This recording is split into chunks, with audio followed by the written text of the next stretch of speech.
будучи крупным родоплеменным союзом, саки, объединенные общей культурой, бытом и языком, носили разные названия. Одно из таких имен – сарматы. Геродот отмечал, что сарматы говорили на скифском языке с ошибками. Но что это был за язык? Долгие годы считалось, что скифы были ираноязычны, но сегодняшние ученые готовы опровергнуть эту теорию. Сторонникам ираноязычия ранних кочевников противостоят сторонники тюркоязычия этих кочевников. И школа убедительная, более чем убедительная. Зеленчукская надпись на территории Кабардино-Балкарии. Это зеленчукский камень надмогильный с аланским текстом, значит, выбитым греческими буквами. Ну, во-первых, постарались прочитать на греческом, с греческого не читается.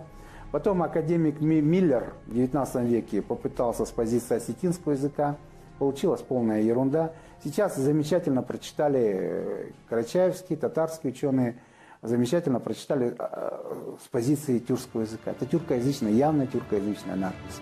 Не подвергается сомнению тот факт, что саки и сарматы были кочевыми племенами. А вот их внешний облик еще вызывает много споров.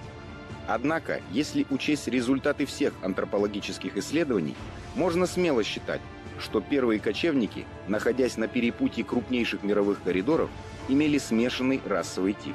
Самую невероятную версию появления сарматов на политической карте Евразии предложил сам отец истории. Геродот писал, что савроматы произошли от амазонок, которые после поражения от эллинов были захвачены последними в плен, но по пути в Грецию захватили корабли, на которых их везли, и высадились на скифской земле. Позже они вышли замуж за скифов и родили от них детей. Возможно, этим древний историк пытался объяснить воинственность сарматских женщин, которые не хуже мужчин держались в седле и участвовали во всех сражениях.